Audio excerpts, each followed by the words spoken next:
just to hear how, as a race, the African American community has been underserved, under-researched, and to hear that there was an apology offered meant a lot. And then to go on to say, we understood where we've fallen short. We're going to do everything possible to make improvements.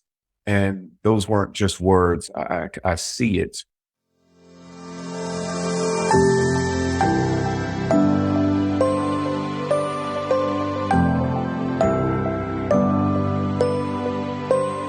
Welcome to The Age of Aging, a podcast about living well with an aging brain, produced by the Penn Memory Center.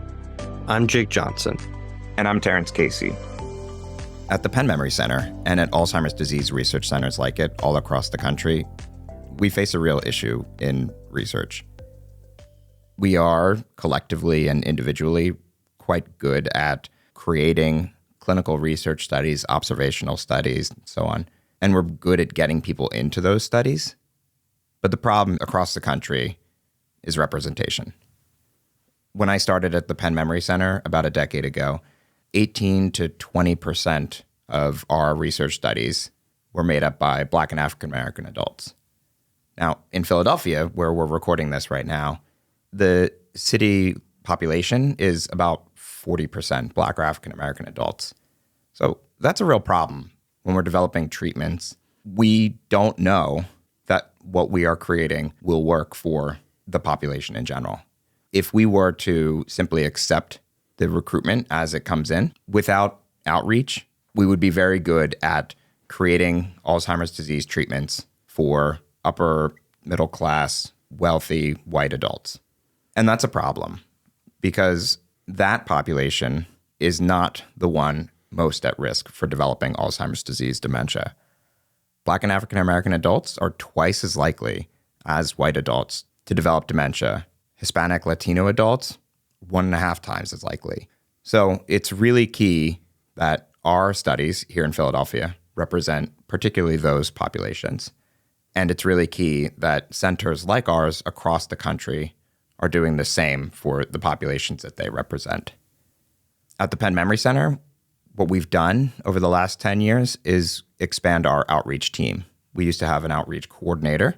We now have an assistant manager dedicated to outreach, particularly to Black and African American adults. We have a second outreach coordinator who is specifically focused on recruitment into clinical trials.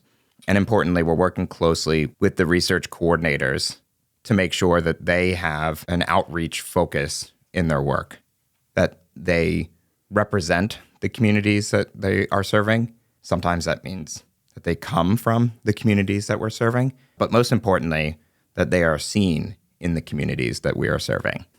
I'm really pleased that over the last decade, the number of Black and African American adults in our longitudinal study has gone from about 20% to over 40%. And now we're starting similar efforts to increase representation of Hispanic Latino adults. For more on this history, the success we've had so far, and the problems that we're still trying to solve, I'll turn it over to my co-host, Jake.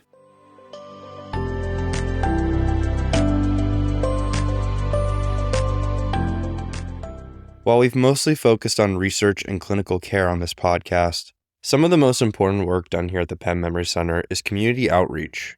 The main purpose of outreach at research centers like PMC is in addressing historical disparities in aging research, clinical treatments, and the disproportionate ways minority groups in the U.S. are impacted by neurological conditions like Alzheimer's disease.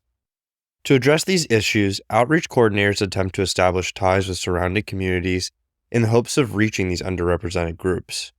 Through community partners in churches, clinics, YMCAs, etc., coordinators provide educational information on aging as well as research enrollment opportunities. At the basis of this work is the idea that aspects of our environment play a fundamental role in our health, treatment, and overall longevity. Researchers refer to these factors as social and structural determinants of health. So my name is Morgan Adams, and I am currently the Assistant Outreach Manager at the Penn Memory Center. social and structural determinants of health are aspects to our lives where we live, work, play, worship. These are things about our life that impact our overall health status. And so when you look specifically within the Black and African American community and looking at things like access to education, access to clinical care, access to safe physical environments, where you see large populations of these communities are sometimes communities that are the most under-resourced, communities that face different adversities which impact brain aging. Morgan's work focuses specifically on Black and African American communities in Philadelphia, providing educational talks on healthy brain aging, as well as recruiting participants for the Aging Brain Cohort Study dedicated to diversity, or ABCD squared study at PMC. This study uses brain scans, blood draws, and cognitive tests to better understand the aging brains of African American adults. The primary goal of the study, as well as others at PMC, are to address a major issue: that certain populations are more likely to develop neurological conditions like Alzheimer's, but have been historically underrepresented in research and care. Black and African Americans are about twice as likely to develop dementia, but underrepresented in clinical research and clinical care. They're not the only minority population that are disproportionately affected. You want to highlight, too, as well, that Hispanic and Latino individuals are about 1.5 times more likely in comparison to their white and Caucasian counterparts. Dr. Eddie Lee is a neuropathologist at the University of Pennsylvania. So historically, our enrollment for brain autopsy in underrepresented minoritized groups has been pretty low. We're working on addressing this, and it's actually a national problem. All the brain banks are trying to increase the diversity of our autopsy cohorts. Dr. Lee's research looks directly at the brains of deceased individuals in order to better understand how the brain physically changes with age. Subjects who are followed during life, a subset of them will donate their brain for research. And so I'm looking at the brains under a microscope, making diagnoses, trying to figure out how much pathology they have in their brain so we could correlate that with the data we collected about them and when they were alive. When we look in the tissue, you could see neurodegeneration, meaning the number of neurons or nerve cells that you have in the brain decrease. And then you have reactive gliosis, which are kind of like the scar tissue that's building up in the brain. These are all associated with the buildup of abnormal proteins. So beta amyloid forms what are called amyloid plaques, or tau protein form neurofibrillary tangles. And it's those pathologies together which helps me diagnose a case as having Alzheimer's disease. Dr. Lee said that while genetics certainly play a role in individuals developing conditions that cause dementia as they age, research from epidemiologists has actually shown dementia rates to be decreasing in places like the US and Sweden. This suggests that environmental factors play a role in our likelihood for developing neurological diseases and dementia. When Dr. Lee started looking at environmental factors in relation to changes in the brain, he noticed an interesting phenomenon. An environmental factor like air pollution seemed to directly correlate with both more physical change in the brain as well as lower cognitive test scores when a person was alive. However, Dr. Lee and colleagues also study a factor called Area Deprivation Index, or ADI, which looks at factors in a person's neighborhood, such as income levels, education levels, and various other social factors, and develops a score from 1 to 100.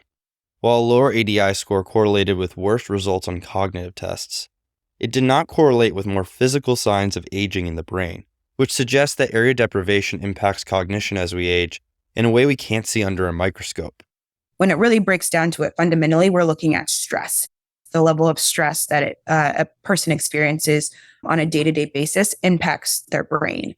And so when you're looking at Black and African Americans' experiences of racism and discrimination, living in communities that might lack access to fresh grocery stores with fruits and vegetables, communities where it's less safe to be outside walking around in your neighborhood, these are all things that impact your health status inadvertently.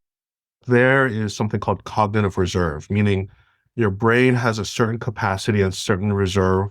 And it looks like the data is telling us that the more deprived your neighborhood, that stress, that social economic stress is making your brain less resilient. You have less cognitive reserve. Dr. Lee said that more affluent people who live in areas with things like better education, less crime, etc., may have more cognitive reserve, which might better protect their brain as they age. And so we see that in our data. The more educated you are, the better your cognitive scores. And that's thought to be this cognitive reserve, meaning through having a lot of education, you build up more synapses and your brain is more resilient to damage. If you're in a very wealthy neighborhood and you don't have a lot of stressors, your brain is relatively protected, right? If you're in a very stressful environment and don't have a lot of means in your neighborhood, that's associated with your brain being more vulnerable to developing cognitive defects. While the implications of these findings may seem grim, Dr. Lee said that there is hope. We found that there's a relationship so that if you're in a more deprived neighborhood, but you have high educational attainment, they kind of cancel each other out. And so that's giving us hints that, like, on a broader scale, if we provide more educational opportunities, if we lift up deprived neighborhoods, that actually has capacity on a population scale to address cognitive decline and dementia. While places like the Penn Memory Center can't make systematic and structural changes to a person's environment, it can increase access to educational and clinical resources.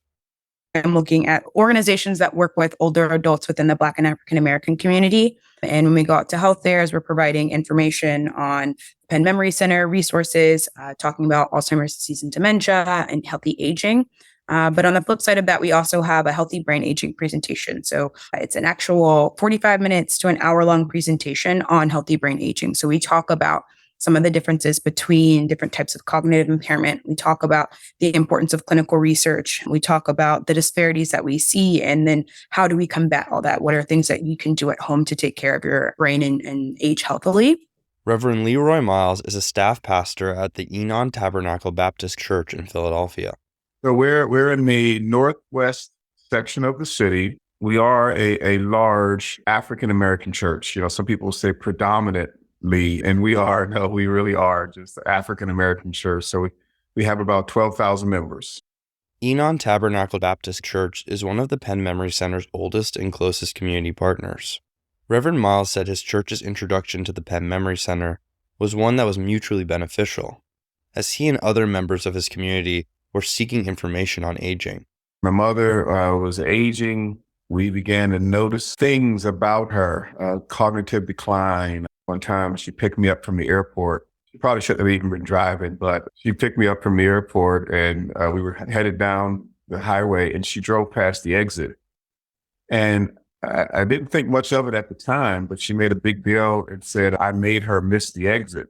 And so we just started noticing things like that. But of course, we knew she wasn't going to listen to us as the children. So I figured if I'm experiencing this as clergy in this large church, there's got to be others that are experiencing similar challenges with being the sandwich generation, raising young children and being sandwiched between the caring for our aging parents. So we actually pulled together a workshop. And so we knew there needed to be a neurologist, someone with expertise, a social worker, and then someone who was a caregiver. And Dr. Carlowish's name came up. Apparently, he had provided care for one of the families here. Little did we know that, of course, Dr. Carlowish is an expert, a renowned expert in the field, and we're blessed to have him in proximity to us. So we met. He did a wonderful talk. My mother came, another sibling came, and we heard the talk. And so that began a relationship. We started to offer those, this was years ago, but we started to offer them a couple of times a year. And here we are now, I'd say almost a decade later, and we have this wonderful, robust relationship. The impact is far reaching. Part of the work of outreach is trying to meet communities where they are and undo a lot of the stigma associated with research institutions like the Penn Memory Center. The medical establishment was not responsive to the needs of underrepresented groups, and things like the Tuskegee experiments and other things where the medical establishment actually unethically experimented on underrepresented groups. So there's a lot of distrust of the medical system, which is probably appropriate given the history of American medicine. And it's on us to try to restore that trust in the medical establishment as a whole, but particularly for medical research. So establishing that trust is the first part of having more people enrolled in these studies. There's a bias that can exist both on the participant standpoint, but also on a provider standpoint. There often is this association that individuals within these communities don't want to participate in clinical research, or they're unwilling to participate. And so your biases impact the recruitment of these individuals, as well as for participants. You see some of things that have happened in the past, and there's this fear that's associated with participation in clinical research. And so what I find a lot of times when I go into communities and talk about the Penn Memory Center, the first reaction is like, oh my gosh, this is so amazing. Like, I didn't even know this existed. And so having a center to go to that is specific to cognitive impairment, Alzheimer's disease, and dementia is something that a lot of people want to have access to. We also don't want to talk too much. We also need to listen. So being able to go into a community and say, like, you guys tell us what's valuable to you. We have our ideas about what we need to better understand this disease, but we have to have that humility to go in and just say, what do you guys need? How can we serve you guys? Over time, we hear a lot about trust. There's always this conversation about trust in healthcare, and Penn and every other healthcare provider has made mistakes, but I think the difference is being open to learning and willing to hear. And that's something I've seen improve over time. We know that the system is also taxed and overwhelmed. And so I see this effort on the part of Penn and others to make an effort to address the demand and making improvements for access of care and understanding. Penn has come to us on many occasions. That wasn't always the case. Resources were within the ivory tower, within the four walls. Hey, it's here for you, but you got to come and get it. And we knew, or we've learned that, that's not always as easy as it sounds. And I just appreciate the dialogue, the conversation, even around racism and some of the other challenges that we've had. We did a Zoom call some years ago just to hear how, as a race, the African American community has been underserved, under-researched, and to hear that there was an apology offered meant a lot. And then to go on to say, we understood where we've fallen short. We're going to do everything possible to make improvements. And those weren't just words. I see it. While the studies that partners like Reverend Miles help to promote to their community, like ABCD Squared, will ultimately lead to greater understanding of how aging impacts the brains of African Americans, this type of research will also take time. When you enroll somebody for clinical research, they'll hopefully live for many, many, many years. And so I think down the line, 5-10 years, as we get more diversity in our cohorts, we'll be able to better understand what's going on. However, the upside is researchers are getting better at identifying biomarkers of Alzheimer's and other causes of dementia in the blood, meaning that they don't have to rely on autopsy as much. As it relates to the clinical trials and the studies that are taking place, just super excited that we're being asked on the front end to be part of a conversation, as opposed to being brought in as an afterthought.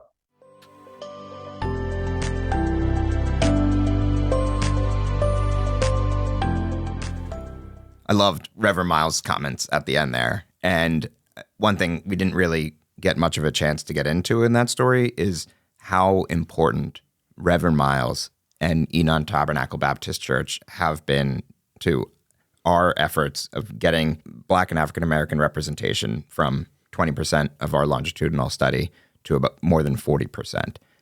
Years back, we had created the D squared study, the aging brain cohort study dedicated to diversity.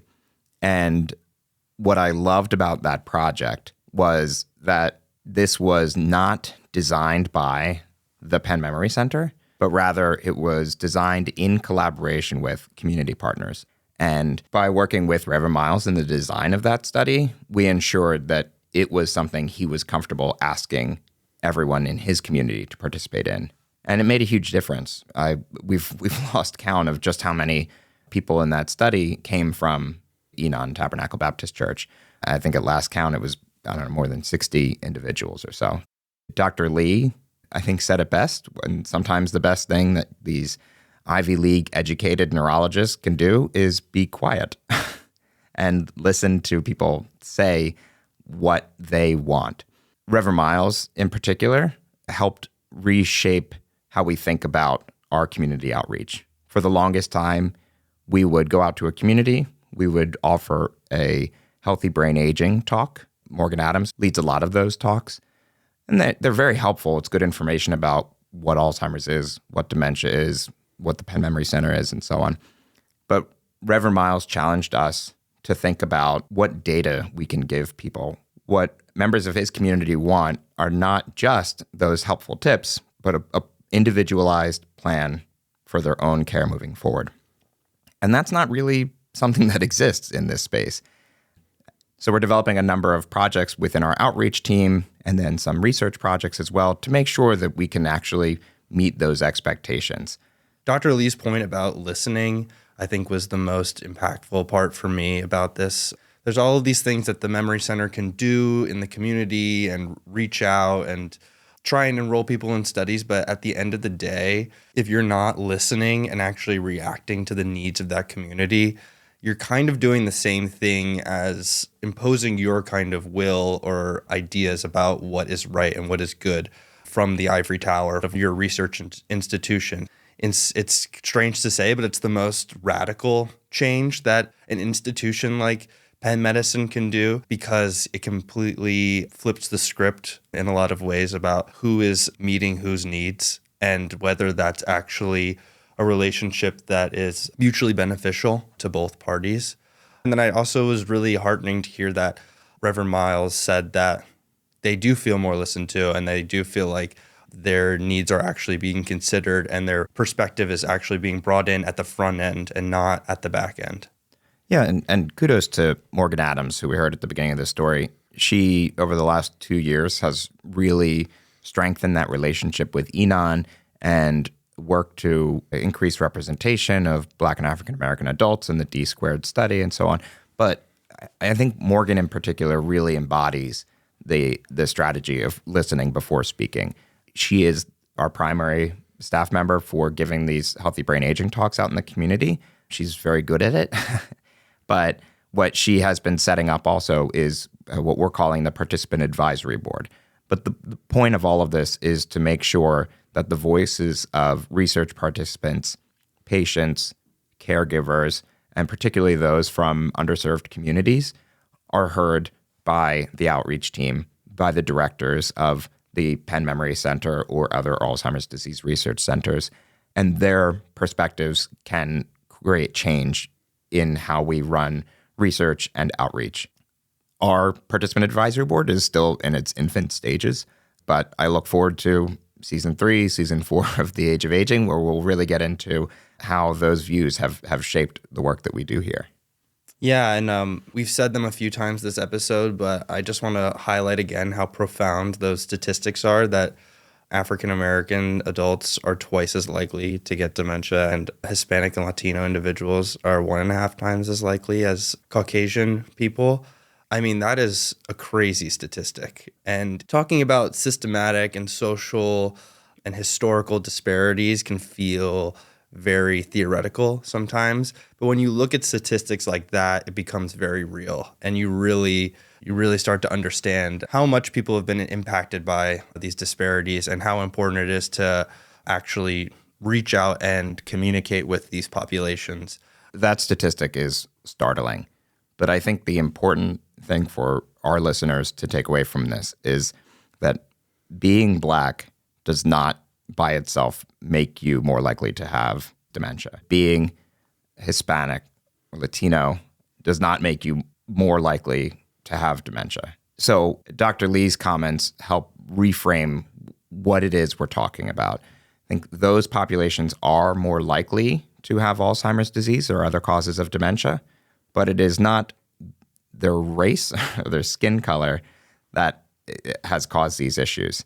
What we're seeing when we talk about those statistics are generations of racist structures in healthcare, in community building, in economics, and so on.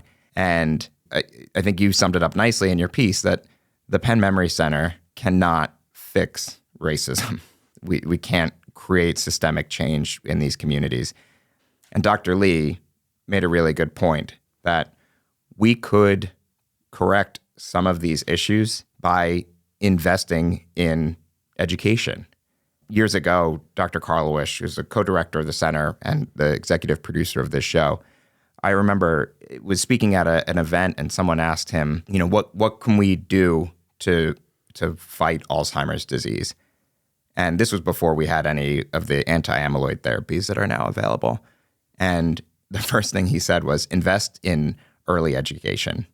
And people were really confused by that. And you're thinking, kindergartners, second graders, what does this have to do?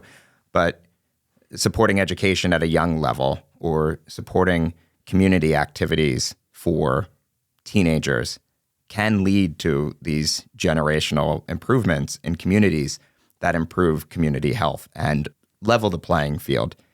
One other impact of the D-squared study and the inclusion of Reverend Miles and Enon Tabernacle Baptist Church has been adding in a training component that also has an emphasis on underserved communities, specifically Black and African American adults in Pennsylvania. And that the same grant that supports the D-squared longitudinal study supports a summer training program, summer training in aging research internship open to college students, graduate students, medical students, and so on. Because the state of Pennsylvania, when they created that grant and when we signed up for it with Reverend Miles and other community partners, everyone was on the same page that this isn't just a clinical issue, it's a social issue. And one of the many ways that we can combat that is by developing a workforce that comes from the communities that we serve and can represent their needs and their perspectives.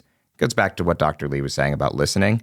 One of the best ways you can guarantee that you're going to listen to your community is by being from it. And we're really pleased that program has now been running for a few years, and some of the students who were part of the initial program are now in postdoc programs or are now pursuing neurology residencies and so on.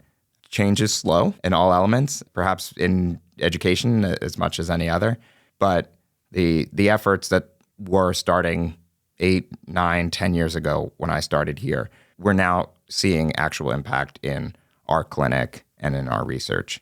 I also didn't want this piece to come off as like a PMC puff piece that we are so great and, we're doing everything correctly. Like we are two white guys talking about this right now.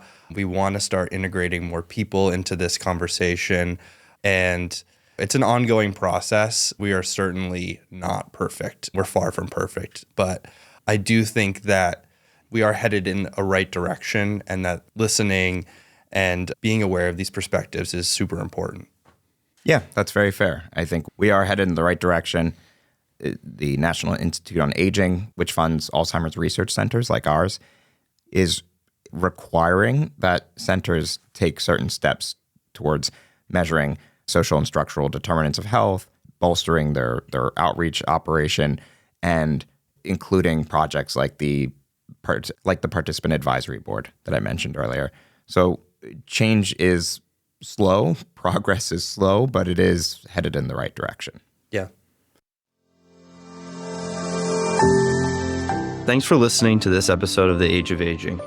The Age of Aging podcast is supported by the Penn Memory Center, the University of Pennsylvania Alzheimer's Disease Research Center, the Institute on Aging, and the Penn FTD Center.